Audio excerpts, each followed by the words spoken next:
एक गांव था, नाम था ढोलकपुर। बड़ा ही शांत और सुंदर गांव था।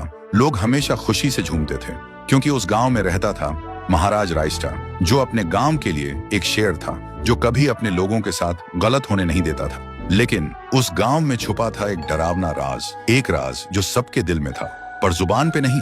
गांव के बीच एक सूखा हुआ पेड़ था जिसे लोग कहते थे श्रापित पेड़।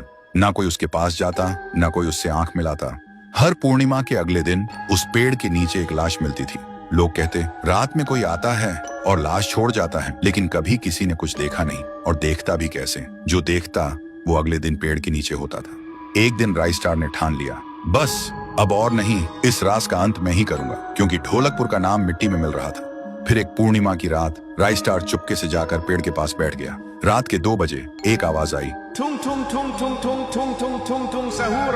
और फिर वो पेड़ भूत में बदल गया। वो भूत कुछ अजीब सा था, एक भयानक शैतानी हंसी वाला चेहरा, आंखें बड़ी बड़ी। वो पेड़ चल के एक घर के गेट को जोर जोर से खटखटाने लगता है। तभी एक आदमी डर के मारे आवाज सुन के बाहर निकलता है। वो भूत अपने लकड़ी जैसे हाथ से एक ऐसा थप्पड़ मारता कि उसकी सांस वहीं थम जाती है और उसी जगह उस लाश को ले जाता है और वापस फिर से पेड़ बन जाता था। देखते ही रायस्टार का दिल कांप जाता है, पर वो कुछ बोलता नहीं। सुबह लोग भीड़ में जमा हुए और रायस्टार ने पहली बार उस पेड़ से बात करने की कोशिश की। पेड़ के अंदर से एक आवाज निकली, क्या तुम सब भूल गए मुझे? रायस्टार बोलता है, तू कौन है? पेड़ बोलता है, मैं हूँ ठुन ठुन ठुन साहुर। एक वक्त था जब मैं भी इस गांव का एक प्यारा सा बच्चा था, लेकिन 100 साल पहले मुझे इसी पेड़ से रस्सी बांधकर उल्टा लटका दिया गया, गांव वालों की आंखों के सामने, और मेरी मौत को तमाशा बना दिया गया, सिर्फ इसलिए क्योंकि मैंने एक राज देख लिया था जो लोग छुपाना चाहते थे।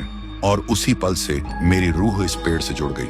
उस दिन से मैं इंसान नहीं, एक सज्जा बन गया, और हर पूर्णिमा में एक राजदार को चुनता हूँ और फिर उसे उसकी खामोशी का हिसाब देता हूँ। रायस्टार बोलता है, लेकिन अब तो वो लोग मर चुके हैं ना जो तेरा कसूरवार थे। अब तू मासूम लोगों को क्यों मार रहा है? पेड़ कुछ देर चुप रहता है, फिर बोलता है, ठीक है, बस एक बार मुझे याद करो, एक दिया जला दो, फिर मैं कभी किसी को नहीं मारूंगा। फिर रात में सब लोग आते हैं, एक एक दिया जलाते हैं, और तभी पेड़ अपने आप से आग पकड़ लेता है और आखिर में मुक्ति मिलती ठुन ठुन ठुन साहुर को। उस दिन के बाद गांव में कभी कोई लाश नहीं मिली। हर पूर्णिमा में लोग एक दिया जलाकर उसकी यादों को जिंदा रखते हैं, क्योंकि अगर भूल गए तो सपने में एक आवाज सुनाई देती थी, ठुंग ठुंग ठुंग ठुंग ठुंग ठुंग ठुंग ठुंग ठुंग सहूर।